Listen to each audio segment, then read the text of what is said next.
لا إله إلا الله وحده لا شريك له وأشهد أن محمدا عبده ورسوله أما بعد. نتسواجه نترى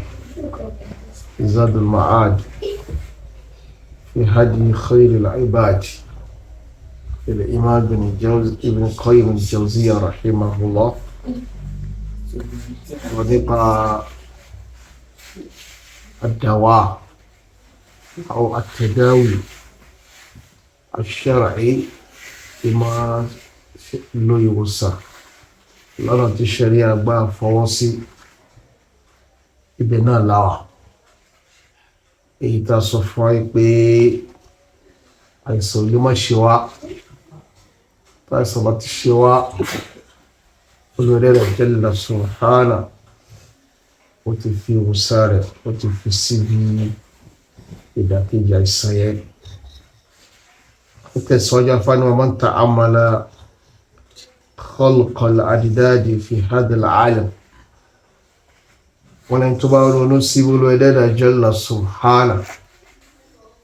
bó ṣe dá àwọn nǹkan ní adidad, positive and negative. ومقاومة بعضها لبعض ومقاومة بعضها لبعض àti bí apá kan ṣe máa ń dúró lọ́rọ̀ apá kejì. ودفع بعضها ببعض tí kan máa ń jẹ́ opposite fún kejì. وتسليط بعضها على بعض tí kan máa ń gàba lórí ìkejì. ẹni tó bá ronú sí bólú ẹ̀dá ṣe dá àwọn nǹkan yìí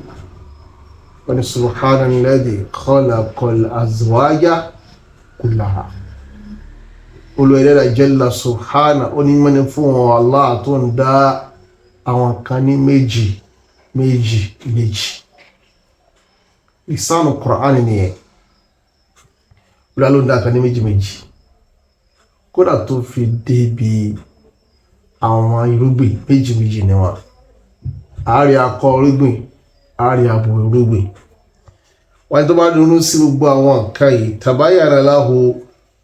kamalu qudrati rabbi ta'ala yóò padà hàn sóńtàn pé àsọlọ́wọ́ bá tá à ń jọ́sìn fún ọba alágbára ni. wa hikmatuhu ọba ọlọ́gbọ́n ni. wa itqanuhu ma sana'ahu ọba tó pé níbi tó dá ni.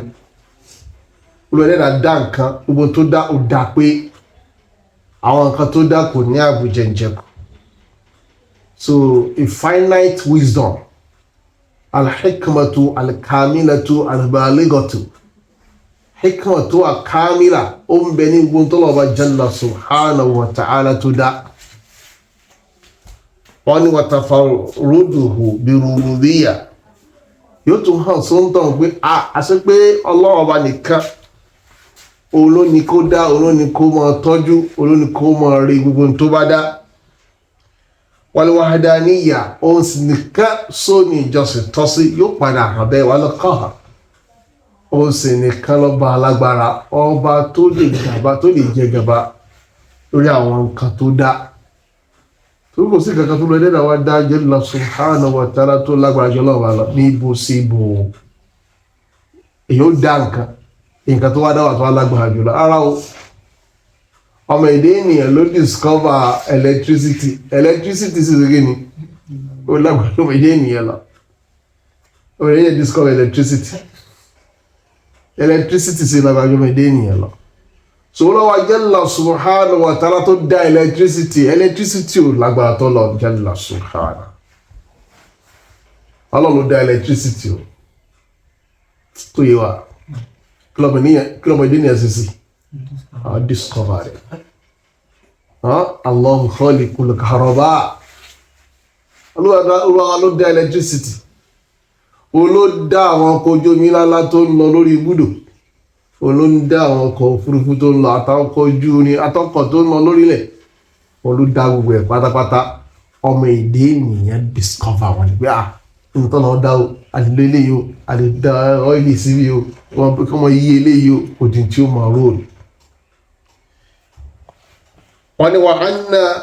kullama siwahu falahu ma yudaduhu wa yumani'uhu. àti pé yàtọ̀ sọ́lọ́ ọba gbogbo nǹkan tó yàtọ̀ sọ́lọ́ pátápátá ló jẹ́ méjì méjì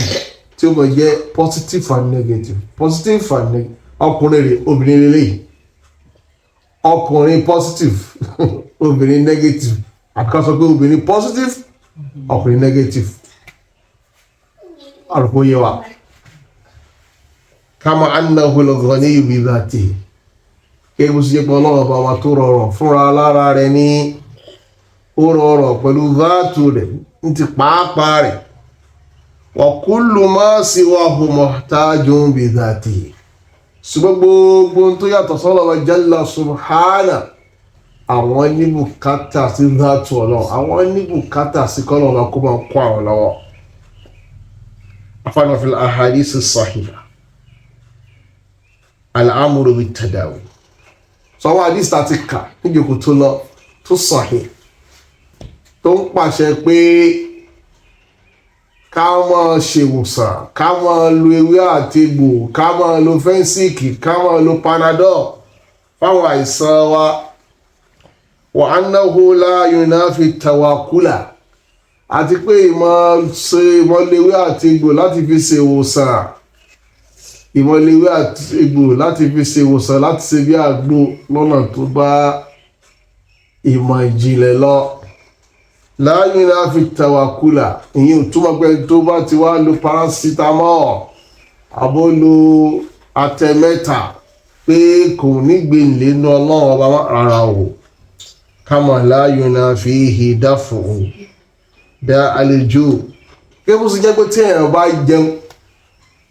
téèyàn bá jẹun oúnjẹ tá a jẹun sọ pé nígbèǹlé nínú ọlọ́ọ̀bá pọ́lọ́ọ̀bá ló máa ń ṣe kí ni o ló máa ń mẹ́bí lọ wàlá àtù àbíyàn mú mi wàlá hàrù tàbí orú mú wàlá bárad àbó tutù bí àdùdájà pẹ̀lú àwọn ìdàkejì wọn pé ìjẹun ní sọ pé ká jẹun ó ní oúnjẹ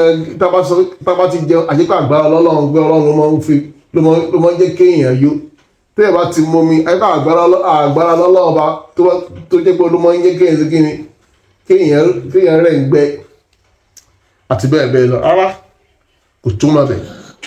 kò túmọ̀ bẹ́ẹ̀ bala tatimmu haqiqatu tawhid illa bimubasharati al-asbab allati nasabaha Allahu muqtadiyatun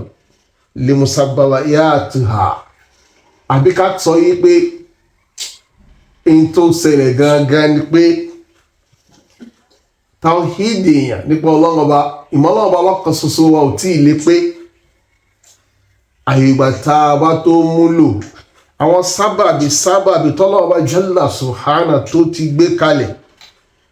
tí ó máa jẹ́ sábàbí fún tọ́lọ́run ni yóò máa ṣẹlẹ̀ qadran wa shar'an yálà ní agbára ọlọ́run ọba ni àbí bọ́lọ́run ṣe ṣe lófin wa ana ta'tilaha yaqdahu fi nafsi tawakkul kódà a lè sọ yí pé ìmáàmù sábàbí yẹn lò yóò máa jẹ́ àkùdé fún ìní ìgbèlè wa ní Allah ẹnìkan ló ń gbára lọ́wọ́ pé òun ó bímọ láyé kò wá fẹ́yàwó kó mú sábàbí ìfẹ́yàwó yẹn kó wá gbé tawakkul ṣáájá kò ti fẹ́yàwó ọlọ́run ọba o fún mi lọ́mọ so àìló sábàbí yẹn tó wà ní pé kò gbọ́ tawakkul kò gbọ́yé àwọn ọmọ ọgbọ́n mọ lówó láyé àwọn gbọ́dọ̀ lówó láyé but kò mọ́nà sábàbí tí èyí fi mọ́ ń lówó kò mọ́nà rẹ̀ pọ̀ ó kàn sùn lójoojúmọ́ ló ń jí olókolóko lódò lódò àwọn tó ń lọ ilé ẹ̀kọ́ àwọn tó ń lọ ilé ẹ̀kọ́ṣẹ́ òun ò sì kankan ó kàn sùn kan jí wá lóun olùwó lọ́wọ́ ó sì kí ni ó tara ẹ̀ wàá mú sábàbí yẹn lò sábàbí ìlówó wàá mú lò tó bá tó wá mú sábàbí yẹn lò àwọn agbára lọ́lọ́run pé ọlọ́run mo ti mú sábàbí lò sàn mí. bẹ́ẹ̀ náà sì ni yóò mọ sọ́dọ̀lẹ̀ látara pé ẹni tó ròyìn pé tó wà mú àwọn sábàbí yẹn lò ló tó dẹni kí ni ẹni tó gbára lọ́lọ́run wa irú rẹ̀ yóò mọ dọ̀lẹ́ o irú rẹ̀ yẹn ò ní ṣẹ torí pé ó ti gbìnà nǹkan kan tó pàtàkì níbi kíni níbi àmúsábàbí lò láti lọ bá ìtọ́nà bá fẹ́ kó ṣẹlẹ̀. níṣẹ́ kó tó lè sọ yí pé gbára lọ́lọ́run ọ̀hún fẹ́ kankan lọ́dọ̀ ọlọ́run làbúdì òòrọ̀gbọ́n dá sí ò gbọ́dọ̀ múlò àwọn sábàbí tọ́nà bá là kalẹ̀ níbi ìmọ̀ rí ìta bá ń fẹ́ lọ́dọ̀ ọlọ́run. wáyé làkànnà mọ́ abtilan lil hikma wa shab tó bá lò nínú sábàbí yẹn kàn ṣeré lásán ni. wala yajal abdu ajzahu tawakkulan kẹrù mọ́ sọ ìyá ọlẹ́ rẹ̀ ìjẹni tó kágara rẹ̀ kọ́ mọ́ sọ di tawakkul pé àgbáyé ọlọ́run ti wá bí làwọn ti wá àwọn olórí kankan ọlọ́run tájẹ lájẹ wọ́n sọ yẹn fún wa wá nǹkan sí wala tawakkuluhu ajza wọ́n sì sọ tawakkul rẹ̀ di ajz wọ́n sọ ìgbára lọ́wọ́ ọba rẹ̀ wọ́n sọ di ìkágara afẹ́ ká taharaka wọ́n fẹ́ ká wá nǹkan ṣe àrùbọ́yé ká dìde ká wá nǹkan ṣe. Ànábì sallallahu alayhi wa sallam sọ pé innal mu'mina al-qawiyya ahabbu ila Allahi minal mu'mini ad-da'if. ẹrú ọlọ́wọ́ bá tó já lágbára olùdẹ́dà nífẹ̀ẹ́ rẹ̀ ju ẹrú tó jẹ́ ọ̀lẹ lọ. ẹnà fi kún ní kan wọn náà ní dáadáa tára ṣùgbọ́n ẹrú tó ní agbára olùdẹ́dà nífẹ̀ẹ́ rẹ̀ àrùbọ́yé níbo mi Ànábì sallallahu alayhi wa sallam pé ehris alama yanfa sojú gbòòrùn tí ó ṣe ọ láǹfààní ẹni wàlá alátajẹs má kagara má sojú gbòòrùn tó lè ṣe ọ láǹfààní ha kìíní lè àìrí nǹkan bẹ́ẹ̀ kìíní àìrí owó bẹ́ẹ̀ wọ́n lè jẹ́ àlá orí látajẹs má kagara o wọ́n rẹpẹtì wọ́n sọ̀lẹ̀ wọ́n fàjò wọ́n fẹ́ ha Qur'an gbéralẹ̀ kó dìde kó lọ ha wọ́n fẹ́ mọ̀ pa Islam lọ́kọ̀ ó fẹ́ lówó lọ́wọ́ wá sẹ̀sẹ̀ ó fẹ́ bímọ lọ wáyàwó lọ fi ọkọ tó fẹ́ bímọ lọ wáyàwó sí kíni kó lọ lọ́kọ alùpùpù so ittikhadhu al-asbab la yunafi kamal at-tawakkul yóò bá sọ fún ọ ní ìjókòó tó lọ ìmọ̀ mú àwọn sábàbí lò ìyẹn ò túmọ̀ pé èèyàn ní tawakkul tó pé báyìí nínú kálu tàwákùlù yẹn nínú kálu àwọn sábàbí yẹn lára pé a ní tàwákùlù lọ́dọ̀ Ọlọ́run jalla subhanahu wa ta'ala ni. ibi táwa lọ ni pé ìmọ̀ lo àwọn adawat àwọn egbòogi àwọn ewé láti fi ṣèwòsàn kò túmọ̀ wípé èèyàn ní tàwákùlù ṣùgbọ́n tó ń sọ pé mọ́ lóògùn tí ó ṣẹlẹ̀ ní ó ṣẹlẹ̀ tí ó kù ní ó kù ẹ mọ́ lóògùn jàre ká tó lọ kí tó yẹ o ayé social media láwàá yìí ẹ mọ́ lóògùn tá à ń sọ ń bí ẹ mọ́ lo Panadol ẹ mọ́ lo Fensic ẹ mọ́ lo Artimata ẹ mọ́ lo antibiotics là ń sọ o ìyẹn là ń sọ o ẹ ń bá sọ bẹ́ẹ̀ pé tí ó ṣẹlẹ̀ ní ó ṣẹlẹ̀ ẹ mọ́ lóògùn sórí tó ń fọ yín ẹ mọ́ lóògùn sínú tó ń rún yín láì kan ṣiṣẹ́ abẹ fọ oníjì tí kidney bá ní problem lọ máa bẹ lọ́hùn a sọ pé yìí ò lè bẹ lọ́hùn yẹn lè máa bẹ lọ́hùn ṣùgbọ́n lára pé a fẹ́ lo tàwákù ni pé ká mú sábà mi bá ṣe ṣètọ́jú ara wa ká mú lò ẹnìkan má sì kí wọ́n di mọ́lé pé wọ́n bẹ lọ́hùn fún àdúrà ṣiṣẹ́ o aládùn ṣiṣẹ́ o ṣùgbọ́n lára bí tó jẹ́ ká dùn àyẹ̀sẹ̀ ni pé ẹ mú sábà bí lò èèyàn ẹ̀mọ́ méjèèjì lọ papọ̀ olùfàbí sọ pé ọlọ́run dá nǹkan lákọ lábo sóde yé ọlọ́run dá nǹkan lákọ lábo olówó náà ló dá lákọ lábo so tí nǹkan bá ń ṣe nǹkan ẹnìkan negative tí nǹkan ó ń ṣe nìkan ẹ wá positive fún àwọn ọmọ bẹ̀rẹ̀ ọ̀hún kí positive yẹn ṣe déédéé negative sọ́tí táwọn ṣe nìyẹn ṣòwò dá àpẹ wọn lóògùn ẹ̀rọ ni ẹ máa bẹ̀ ìjà lọ́mọ sá ẹlòmíì ó sick yóò ní the medical attention wọ́n lọ káwọn afọ àjọ láwọn ṣàdúrà fún láwọn sọ Kùránì kalẹ̀ bẹ́ẹ̀ ni àní kò sí àní àsọkàdọ̀ òde ṣiṣẹ́ gbogbo àwọn káwọn afọ gẹ́gẹ́ yẹn nọ́nsẹ̀nsì ni yóò kẹ́lẹ̀ sínú súnà nígbà Muhammad sallallahu alaihi wasallam kò sínú súnà káwọn afọ àjọ àdúrà báyẹn ìsàdúrà kì í sàdúrà súnà àlùkòye tó wá sí spiritual problem nípa sọ fún àti problem wà ní spiritual pápẹ́ ní ìsàbíjọ ń dá ìyàlá wọn ẹ ṣe rúkìá fún in fact tẹ́ bá gbé dé hospital kan àwọn ará hospital lè yẹn padà pé àwọn ò ní treatment wọn àwọn ará hospital àwọn treat yẹn sọ pé ẹ lọ fẹsẹ̀ ilé tán tàbí ẹ lọ fẹsẹ̀ ilé tán kan ẹ lọ sí rúkìá fún tán ayé bí àlùjẹ ló kọlu báwọn sọ ti yé ṣùgbọ́n tá a mọ̀ obviously pé ẹni yìí o ara ẹ̀ ń wú ó ní ìdíkà treat yẹn ó ní ká gbé lọ sí hospital wọ́n ní kí afun lábẹ́rẹ́ ó ní ìdí sí abẹ́ ẹgbẹ́ lọ lọ tọ́jú ẹ̀ ká máa bẹ̀ lọ́hùn wọ́n ti sọ pé ṣèwọ́n lágbájọ ẹ̀ máa bá wa bẹ̀ lọ́hùn o torí pé oògùn tán fẹ́ lò yẹn iṣẹ́ abẹ tán fẹ́ ṣe yẹn treatment tán fẹ́ fún yẹn treatment yẹn ò lè gbọ́ àmọ́ àfitọ́nà bá sọ pé kó ṣe kí ni o kò bá wọn yẹn gẹ́gẹ́ bí tíkádà wọn ti ṣẹlẹ̀ gẹ́gẹ́ nìyẹn mọ̀ pé ká má wà gbéra lẹ̀ lọ tọ́jú aláìsàn wa káwá máa sọ yí pé ní tí ó ṣẹlẹ̀ ní ó ṣẹlẹ̀ ní tí ó ṣẹlẹ̀ ní ó ṣẹlẹ̀ lóòótọ́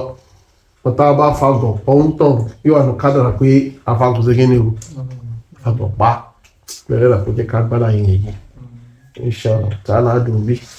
àwọn tẹ̀síwájú ìjókòó tó ń bọ̀ sallallahu ala nabiyyina Muhammadin wa alihi wa sahbihi ajma'in. Assalamu alaikum wa rahmatullahi wa barakatuh.